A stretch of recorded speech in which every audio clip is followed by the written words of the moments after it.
My name is Tegan. I'm 34.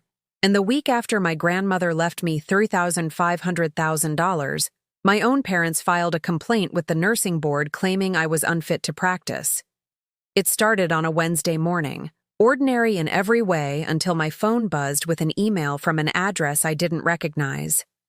I was on my break at the hospital, sipping lukewarm coffee in the break room, when I opened it and felt my entire body go cold.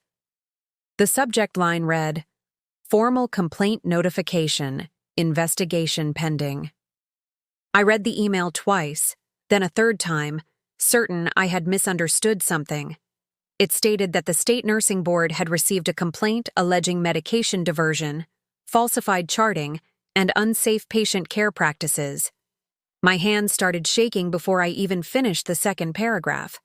I had been a nurse for 11 years without a single disciplinary mark on my record. I scrolled down, searching for details about who had filed the complaint, half expecting it to be some misunderstanding involving a patient or a coworker I'd had friction with. Instead, I found a name that made my stomach drop entirely. The complainant listed was my mother, Diane Whitfield. My own mother had reported me to the board that controlled my entire career. For a long moment, I simply sat there, staring at the screen, waiting for the words to rearrange themselves into something that made sense. They didn't. My mother had never once, in 11 years, expressed concern about my competence as a nurse. If anything, she'd bragged about me at family gatherings, telling relatives how proud she was that I'd built such a respected career. I thought immediately of my grandmother, Eleanor, who had passed away just 2 weeks earlier after a long battle with heart failure. She had been the one person in my family who truly understood me, who had sat beside my hospital bed during my own appendectomy years ago, who had called every single week just to hear about my day at work. 3 days before the funeral, her lawyer had called to inform me that Grandma Eleanor had left the bulk of her estate to me specifically, nearly $3.5 million, accumulated quietly over decades through smart investments my grandfather had started before he passed. My parents had been left considerably less, a fact that had clearly not gone unnoticed by them. I remembered the tense silence at the reading of the will, my mother's face tightening into something unreadable, my father clearing his throat repeatedly as the lawyer read through the specific allocations. Neither of them had said much afterward, just polite, clipped congratulations that felt more obligatory than genuine, laced with something colder beneath the surface. Now, sitting in that break room with my coffee growing cold beside me, I understood exactly what that coldness had been building toward. I called the number listed in the email immediately, my voice unsteady as I asked the investigator on the other end to explain exactly what allegations had been made against me and why. The investigator, a woman named Patricia Coleman, spoke carefully, professionally, explaining that the complaint alleged I had been diverting controlled substances from my unit and falsifying documentation to cover the discrepancies. She said an internal review would need to begin immediately, and that my license could potentially be suspended pending the investigation's outcome. Suspended? I repeated, my voice barely above a whisper. 11 years of clean practice, of double-checking every dose, of staying late to make sure my charting was accurate down to the minute, and now I was facing suspension based on accusations from my own mother, someone who had never even worked in healthcare, someone with no actual evidence. I asked Patricia what specific evidence had been submitted alongside the complaint. She hesitated, then explained that complainants weren't required to provide extensive documentation initially, only a sworn statement outlining their concerns. My mother's statement, apparently, described witnessing unusual behavior and hearing me discuss medication shortages during a recent family dinner. I nearly laughed out loud, though nothing about the situation felt remotely funny. I hadn't discussed medication shortages at any family dinner. I barely discussed work at all during family gatherings, having learned years ago that my parents found the details boring and preferred conversations centered around anything else. Usually my father's golf game or my mother's garden club. After ending the call with Patricia, I sat frozen in the break room, colleagues moving around me, oblivious to the fact that my entire professional identity had just been threatened by the two people who were supposed to love and support me unconditionally. I thought about calling my mother directly, demanding an explanation, but something held me back. Instead, I sat there running through recent interactions with my parents, searching for any hint of what might have prompted something this drastic. The timing felt impossible to ignore. 2 weeks after Grandma Eleanor's funeral, 1 week after the will had been read revealing the full extent of what she'd left me, and now this complaint had suddenly materialized from nowhere. I thought about Eleanor's insistence, weeks before she passed, that I promised to be careful with the money once it came to me. At the time, I had assumed she meant careful with investments or spending. Now, sitting in that break room with my career hanging precariously in the balance, I wondered if she had somehow anticipated exactly this kind of betrayal from her own children. My supervisor, noticing my expression, asked quietly if everything was okay. I forced a smile and told her I needed a few minutes, stepping outside into the hospital parking lot where I could finally let the tears I'd been holding back fall freely. The autumn air felt sharp against my face as reality settled fully into my chest for the first time. I called my best friend, Priya, unable to process everything alone any longer. She answered immediately, and I explained everything through broken, tearful sentences. The complaint, my mother's name attached to it, the timing that felt too deliberate to be coincidental. Priya went quiet for a moment before saying exactly what I hadn't wanted to admit myself yet. "Tegan," she said carefully, "you know this has to be about the money, right?" I didn't respond immediately, still clinging to some small hope that there had been a misunderstanding, that my mother wouldn't actually try to sabotage my career simply because Grandma Eleanor had chosen to leave me the majority of her estate. But even as I resisted the idea, pieces started clicking together uncomfortably in my mind. My father's tight expression during the will reading, my mother's clipped, distant congratulations afterward, the complete silence from both of them in the days since, no calls, no texts, nothing resembling the concern actual parents might show after losing their own mother-in-law and mother respectively. I drove home that evening in a daze, replaying every family interaction from the past few weeks, searching for clues I might have missed. My hands gripped the steering wheel tightly as anger slowly began replacing the initial shock and hurt. If my parents truly believed I would simply accept this without investigating exactly what they had done, they were about to learn otherwise. That night, unable to sleep, I opened my laptop and began searching through old family emails, a habit I rarely indulged but suddenly felt necessary given everything unfolding around me. I wasn't entirely sure what I was looking for yet, only that something about this situation felt orchestrated rather than spontaneous, calculated rather than emotional. Around midnight, exhaustion finally pulling at my eyes, I found something that made my blood run cold. Buried within an old shared family email thread, forwarded accidentally to an address I still had access to, was a message between my father and someone whose name I didn't immediately recognize, dated just 2 days after Grandma Eleanor's funeral. I found out through an investigator's email, not my parents'. My mother had told the board I'd been diverting medication, a lie so specific it had to have been planned before the will was even read.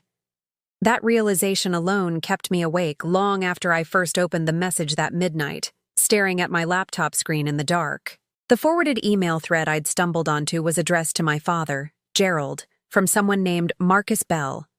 The subject line simply read, "Estate matters, confidential." I clicked it open with trembling fingers, unsure what I was about to find, though some instinct told me it would confirm the suspicion already forming heavily in my chest. Marcus Bell, I quickly discovered by searching his name, was an estate litigation attorney based 2 towns over. The email was dated 2 days after Grandma Eleanor's funeral, well before the will had even been formally read to the family. My father had already been in contact with a lawyer before any of us officially knew how the estate would be divided. The message itself was brief, professional, chilling in its restraint.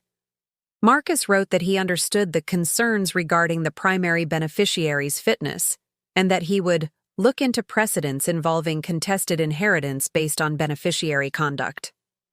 I read the sentence 3 times, my stomach twisting tighter with each pass through those careful, calculated words. Beneficiary conduct. That phrase alone told me everything I needed to know. My father hadn't been reacting to some genuine concern about my nursing practice. He had been strategizing, before the ink on Grandma's will was even dry, about how to challenge my inheritance by attacking my professional reputation and personal credibility instead. I sat back in my chair, laptop light illuminating the dark kitchen around me, feeling something inside me shift permanently. This wasn't a misunderstanding. This wasn't my mother overreacting out of some misguided concern. This was a calculated plan, discussed with a lawyer, designed specifically to undermine me so they could challenge Grandma's decision about her own money. I scrolled further down the email thread, finding an earlier message from my father to Marcus, sent the very morning after the funeral. My hands shook as I read his words. My daughter shouldn't be trusted with this kind of money. She's always been reckless. We need something concrete to challenge the will's validity. Reckless. I nearly laughed at the word, bitter and disbelieving. I had spent 11 years building a stable, disciplined career in nursing, working double shifts, studying for certifications, saving carefully for retirement. Nothing about my life reflected recklessness. Yet my own father had used that word casually, dismissively, to a lawyer he'd hired within hours of burying his own mother. I kept reading, finding Marcus Bell's response outlining several strategies families sometimes use to challenge inheritance decisions, claims of undue influence, questions about mental capacity at the time the will was drafted, or, if those avenues seemed unlikely to succeed, undermining the beneficiary's credibility through separate legal or professional channels instead. There it was, laid out clearly in black and white text on my laptop screen at nearly 1 a.m. My parents hadn't been able to challenge Grandma's mental capacity. She'd been sharp and lucid until her final days, something multiple doctors could easily confirm. So instead, they had pivoted toward damaging my professional standing through the nursing board. I felt sick, physically nauseous as the full scope of their calculation settled over me. This wasn't a single impulsive decision made in grief or jealousy. This was methodical, researched, discussed with legal counsel, and ultimately executed through a formal complaint designed to jeopardize my career, and by extension, my credibility as a responsible adult capable of managing significant wealth.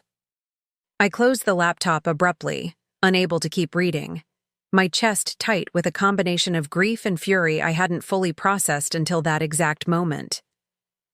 I thought about calling Priya again despite the late hour, needing someone to confirm I wasn't imagining the severity of what I'd just discovered buried in that old email thread. Instead, I sat alone in my dark kitchen, replaying years of interactions with my parents through this new, devastating lens. Every backhanded comment about my impulsive career choice, every subtle dig about how nursing wasn't as prestigious as they'd hoped for their daughter. Had they always viewed me as somehow less capable, less deserving, waiting quietly for an opportunity to prove it formally? I thought about Grandma Eleanor, how she used to tell me stories about her own difficult relationship with money growing up during leaner years, how she'd built her wealth carefully alongside my grandfather, refusing to let anyone rush or pressure her financial decisions. She had chosen me deliberately, understanding exactly how careful and responsible I had always been. Morning arrived before I managed any real sleep, exhaustion pulling heavily at my body as I dragged myself through my usual routine, preparing for another 12-hour shift at the hospital. I stared at my reflection in the bathroom mirror, wondering how I was supposed to function normally while carrying this devastating knowledge about my own parents' betrayal. I called Patricia Coleman, the investigator, before leaving for work, my voice steadier than I expected, given how little sleep I'd gotten. I explained that I had found evidence suggesting the complaint against me was motivated by an inheritance dispute rather than genuine professional concerns. She listened carefully, asking me to forward whatever documentation I had discovered. This could be significant, Patricia said carefully, her tone shifting slightly from purely procedural to something closer to genuine interest. If we can establish that the complaint was filed in bad faith, motivated by personal financial gain rather than legitimate safety concerns, it could substantially affect how quickly this investigation resolves in your favor. Her words offered a small measure of relief, though the underlying hurt remained untouched by any procedural victory I might eventually achieve. Even if the board cleared me completely, even if my license remained fully intact, nothing would erase the fact that my own parents had been willing to destroy my career simply because they resented how Grandma Eleanor had chosen to distribute her estate. I forwarded the email screenshots to Patricia before heading into work, my hands still trembling slightly as I hit send. Throughout my shift that day, I moved through my duties mechanically, checking medications with even more meticulous care than usual, painfully aware that every action I took was now potentially under scrutiny because of my parents' calculated deception.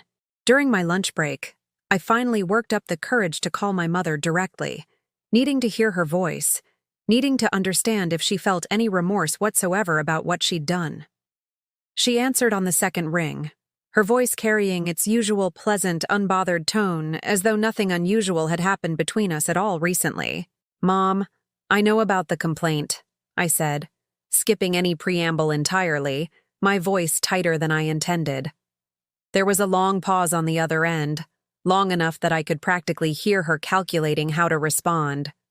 "I don't know what you're talking about," she finally said, though her voice had lost some of its earlier casual confidence. "The nursing board complaint," I clarified, anger creeping steadily into my voice despite my attempt to remain composed.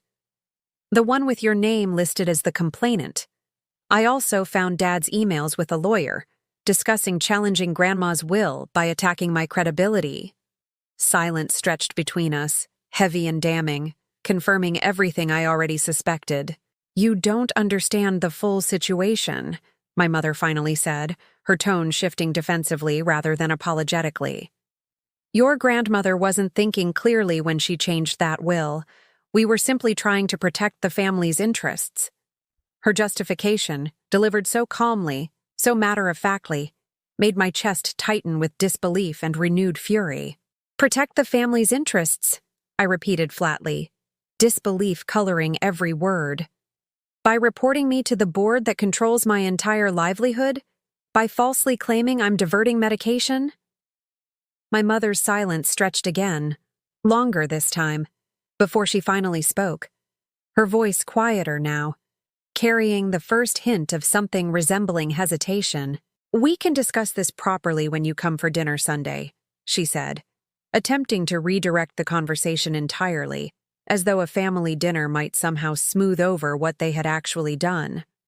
I felt something inside me harden completely in that moment, any remaining hope for a simple misunderstanding finally extinguished entirely.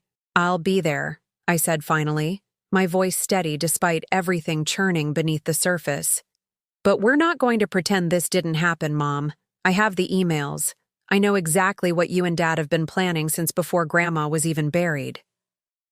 I ended the call without waiting for her response, my hands shaking as I set the phone down on the break room table. Digging through old emails, I found messages between my father and a lawyer, dated 2 days after Grandma's funeral, discussing how a suspended nursing license might affect my legal standing as inheritor. That single phrase, legal standing, kept circling through my mind for days afterward, cold and clinical, stripped of any pretense that this had ever been about genuine concern for my well-being. I spent that entire week working my regular shifts, while quietly building a fuller picture of exactly what my parents had orchestrated.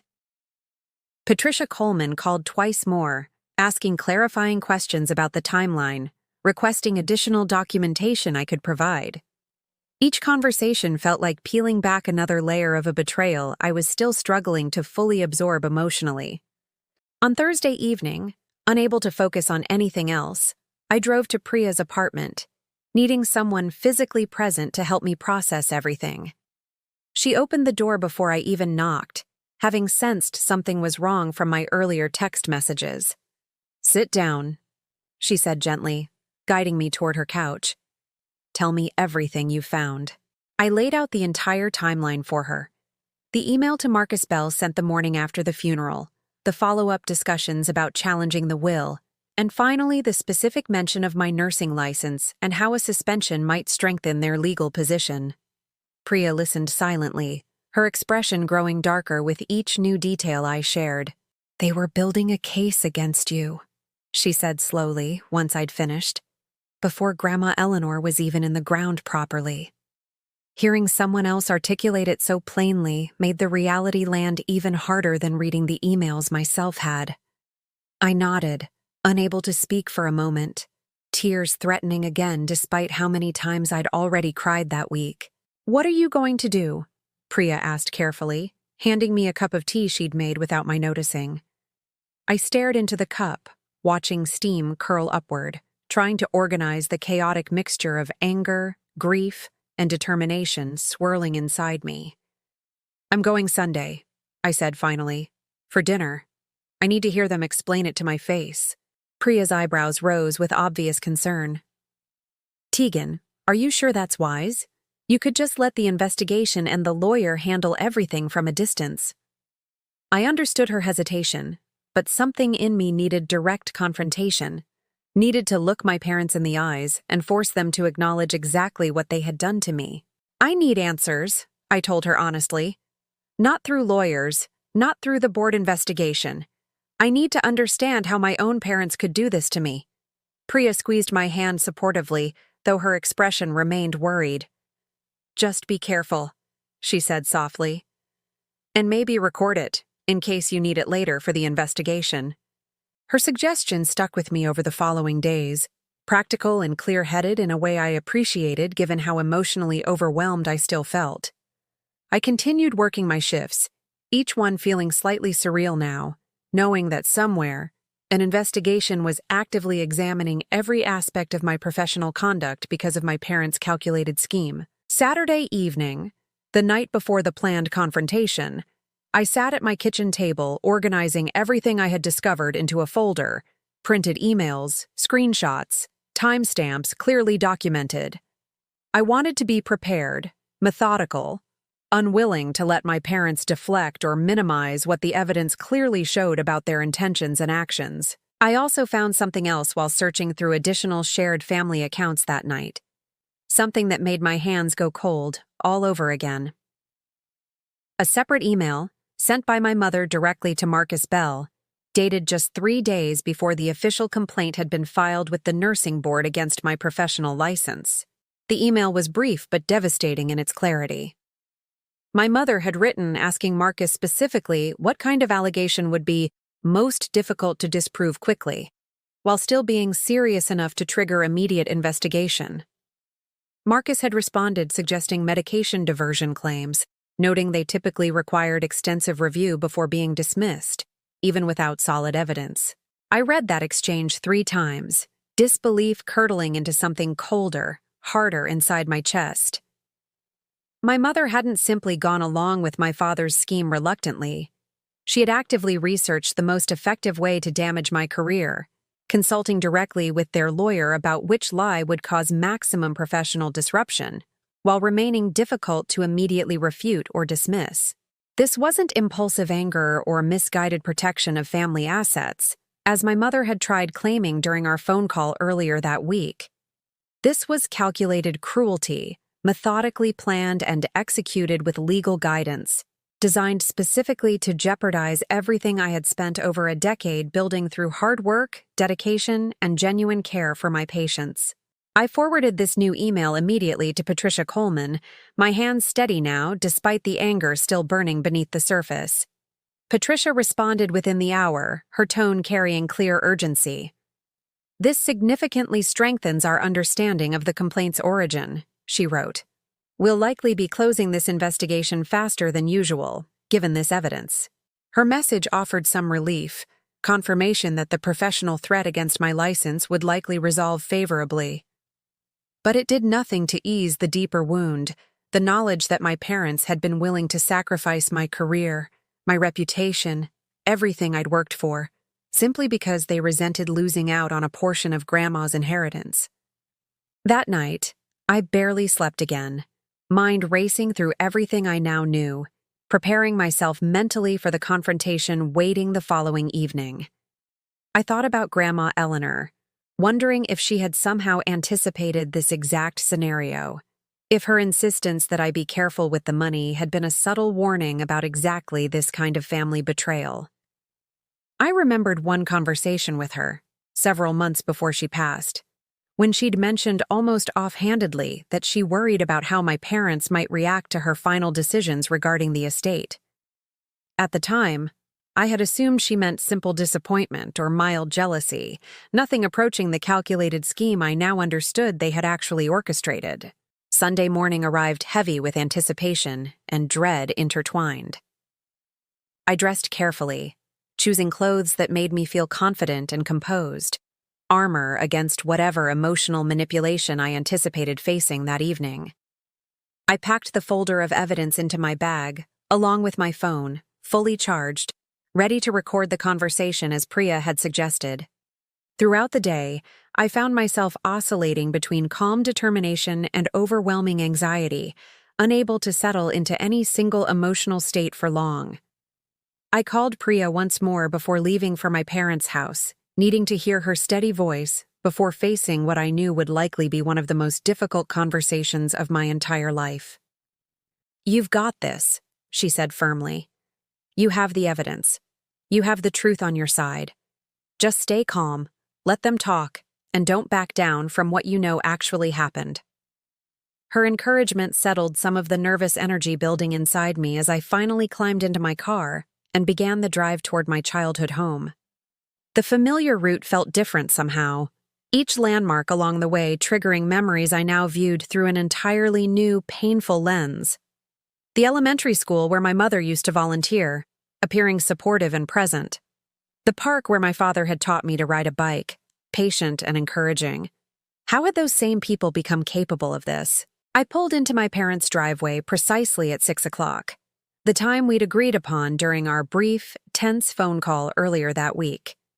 Their house looked exactly as it always had, warm light glowing from the windows, seemingly innocent and welcoming despite everything I now knew was waiting for me inside those familiar walls.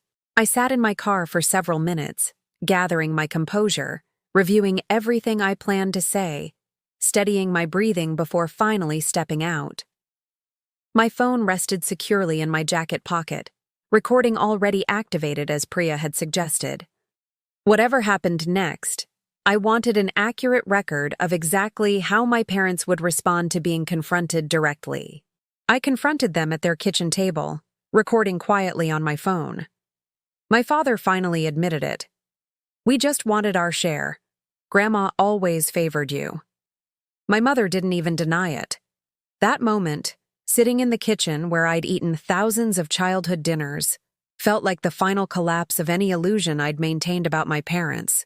I walked through their front door at exactly 6 o'clock, my mother greeting me with a stiff hug that felt hollow compared to the warmth I remembered from earlier years. "Dinner's almost ready," she said, avoiding eye contact as she led me toward the kitchen, where my father sat already at the table, newspaper folded neatly beside his plate.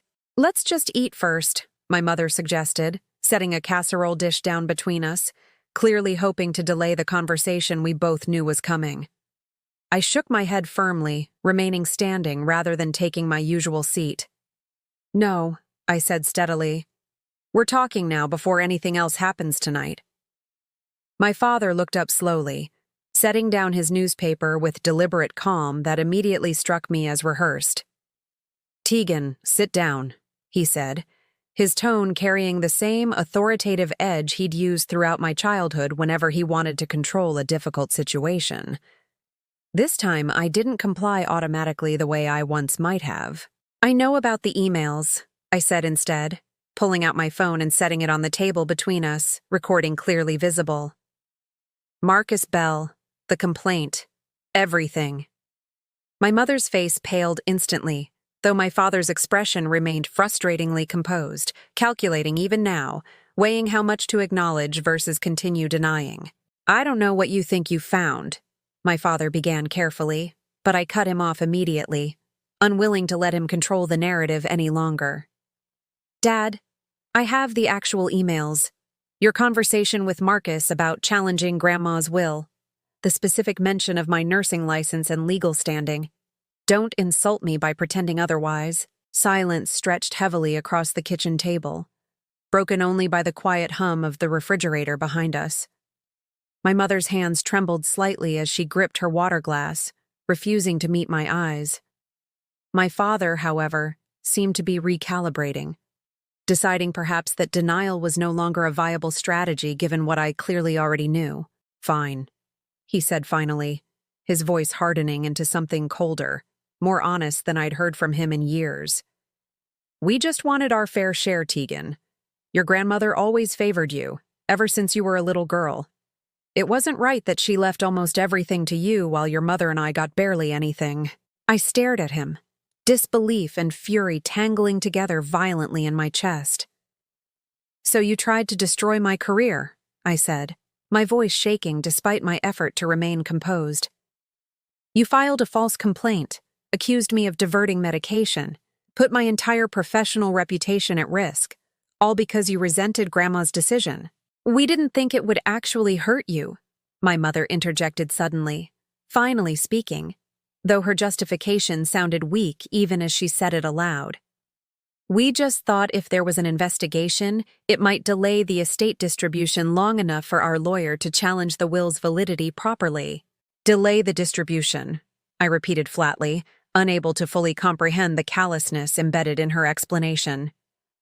Mom, you didn't think falsely accusing me of medication diversion would hurt me? Do you understand what could have happened if the board had believed you? I could have lost my license permanently. My mother's composure finally cracked slightly, tears welling in her eyes, though I remained uncertain whether they stemmed from genuine remorse or simple frustration at being caught. We were desperate, she said quietly. Your grandmother's decision felt like such a rejection of us, after everything we did for her over the years. Everything you did for her? I asked, disbelief sharpening my voice further. Grandma told me she barely saw either of you the last 2 years of her life, except during holidays. I was the one who visited her every week, who sat with her during chemotherapy, who held her hand when she was scared during the night. My father's jaw tightened at my words, clearly uncomfortable with the truth I was laying out plainly between us. That doesn't give you the right to nearly all of her estate, he said, some of his earlier defensiveness returning despite having just admitted to their scheme moments before, his composure fracturing under genuine confrontation. It's not about rights, I said, my voice steadying despite the emotion still churning beneath the surface. Grandma made her own choice, freely, while completely lucid. You couldn't challenge that legally, so instead you decided to destroy my career and reputation to force a different outcome. That's not desperation, Dad. That's cruelty. The kitchen fell silent again, the weight of my words settling heavily over all three of us. My mother wiped at her eyes, though she said nothing further to defend their actions. My father stared down at the table, jaw clenched, clearly struggling with the reality of having his calculated scheme laid bare so completely and undeniably. What happens now? My mother finally asked quietly, her voice smaller than I'd ever heard it, some genuine fear finally breaking through her earlier composure. I looked between them both, feeling something inside me settle into cold, clear resolve despite the exhaustion and heartbreak still weighing heavily on my chest. The board investigation is already closing in my favor, I said steadily. Your emails, Mom's message to Marcus about which allegation would be hardest to disprove, all of it has already been submitted as evidence. This recording tonight just confirms everything they already suspected about your motives behind the complaint. My father's face went pale at the mention of the recording, his eyes flicking toward my phone still sitting visibly on the table between us. You recorded this? He asked, disbelief and anger coloring his voice now. Yes, I said simply, meeting his gaze steadily. I needed proof, Dad, because I couldn't trust either of you to tell the truth otherwise. This is a betrayal, my father said, his voice rising slightly, attempting to shift blame back toward me despite everything he'd just admitted moments earlier. I almost laughed at the absurdity of his accusation, the audacity required to call my actions a betrayal after everything they had orchestrated against me first. A betrayal? I repeated, standing up from where I'd finally sat down during our conversation. You reported me to a licensing board with false accusations designed to destroy my career, and you're calling my recording a betrayal? I think we have very different understandings of that word, considering everything you've done. My mother reached toward me suddenly, her hand trembling as she tried to grasp mine across the table. Tegan, please, we can fix this, she said, desperation finally breaking fully through her earlier composure. I pulled my hand back gently but firmly, unwilling to offer comfort or reassurance given everything I now understood about their true intentions. I don't know if this can be fixed, I said honestly, gathering my phone and stepping back from the table entirely. You tried to destroy my career and reputation over money, over resentment toward decisions Grandma made freely. I need time to figure out what, if anything, our relationship looks like moving forward from here.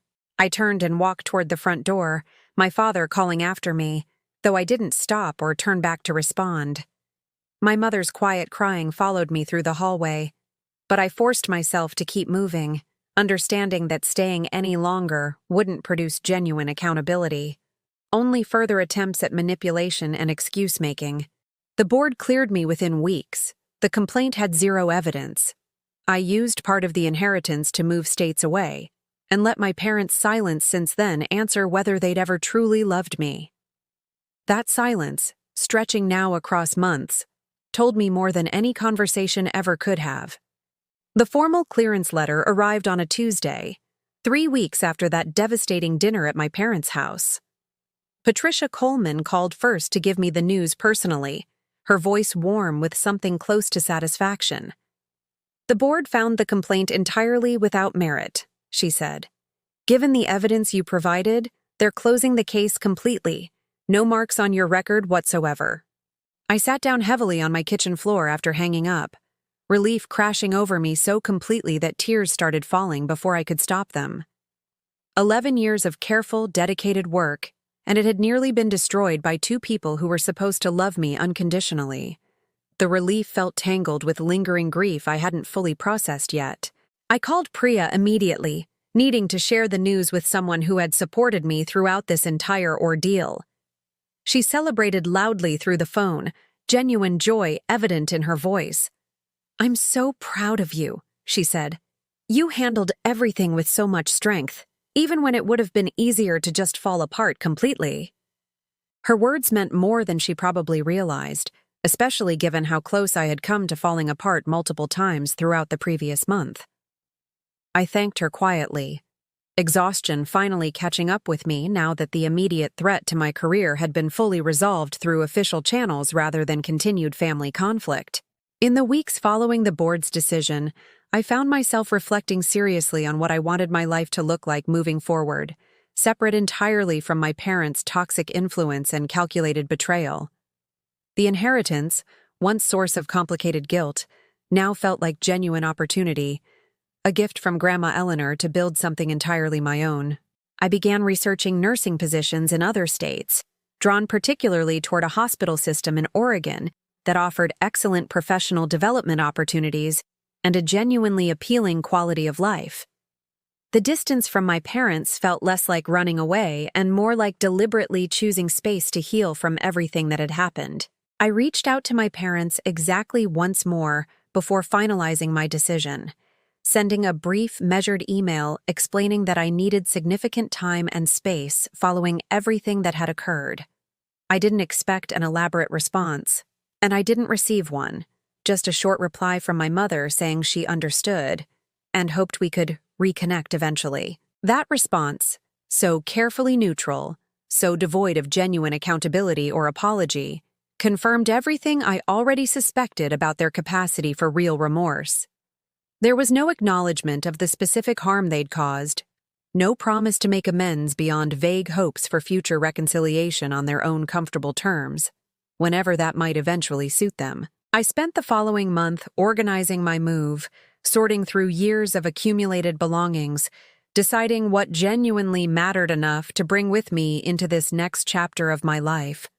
Priya helped extensively, driving over most weekends to pack boxes and share memories, providing steady friendship throughout a transition that felt both exciting and quietly heartbreaking simultaneously. Using a portion of Grandma Eleanor's inheritance, I purchased a modest but beautiful house near the hospital, where I'd accepted a position in the pediatric intensive care unit, work that felt meaningful and aligned with everything I valued professionally.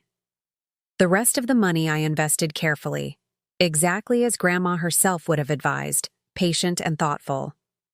The day I finally drove away from my hometown, moving truck following behind me, I found myself unexpectedly emotional, not for my parents specifically, but for the complicated tangle of history and memory I was leaving behind entirely. I thought about Grandma Eleanor throughout that long drive, wishing desperately she were still here to witness this new chapter.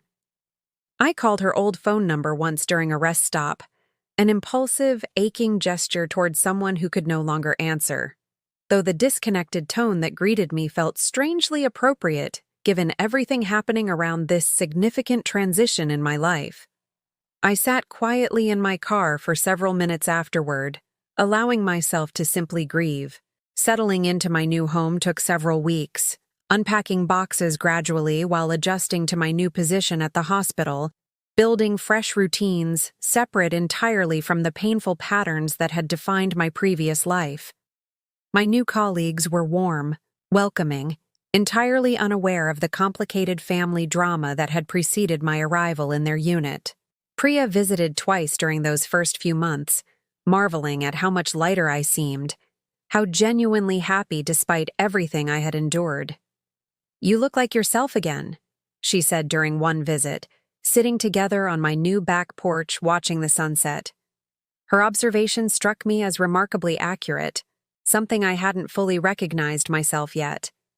I thought often about Grandma Eleanor during those quiet months, replaying conversations we'd shared, understanding more fully now why she had chosen to trust me so completely with her legacy. She had seen something in me my parents apparently never had: resilience, integrity, capability, qualities they had ultimately tried to weaponize against me instead of celebrating. 6 months after moving, I received an unexpected letter in the mail, my father's handwriting immediately recognizable on the envelope. I stared at it for several days before finally opening it, uncertain whether I was ready to re-engage with whatever explanation or apology it might contain after everything that had transpired between us previously. The letter was brief, formal, mentioning only that my parents hoped I was doing well and that they'd been thinking about reaching out properly sometime soon. There was no genuine apology, no acknowledgement of specific harm caused, just vague, non-committal language that revealed exactly how little had actually changed in their understanding of what they'd done. I didn't respond immediately, taking time instead to process how the letter made me feel, surprised by how little emotional pull it actually generated compared to how devastating their initial betrayal had felt just months earlier. Distance and time, combined with building an entirely new life, had genuinely begun healing wounds I once feared might never fully close. Eventually, I did respond, keeping my message equally brief and measured, explaining that I appreciated them reaching out, but that meaningful reconciliation would require genuine accountability for what they had done, not simply vague hopes for reconnection without addressing the substantial harm their actions had caused throughout that devastating period. I never received a direct response to that particular message, their silence stretching onward through the following months, eventually becoming its own quiet, definitive answer regarding whether they were truly capable of the accountability I had requested. Some relationships, I was slowly learning, couldn't be repaired without genuine willingness from both sides involved. Now, nearly a year after everything unfolded, I've built a life I'm genuinely proud of, meaningful work, wonderful new friendships, financial security that allows me freedom and stability, Grandma Eleanor specifically intended when she made her final decisions. I still think of her often, grateful beyond words for her unwavering belief in me. My parents remained distant, their silence occasionally punctuated by brief, superficial holiday messages that never quite reached the depth of acknowledgement I once hoped for. I've made peace with that reality, understanding finally that some people reveal their true priorities during moments of genuine crisis, and mine had shown theirs clearly that devastating week.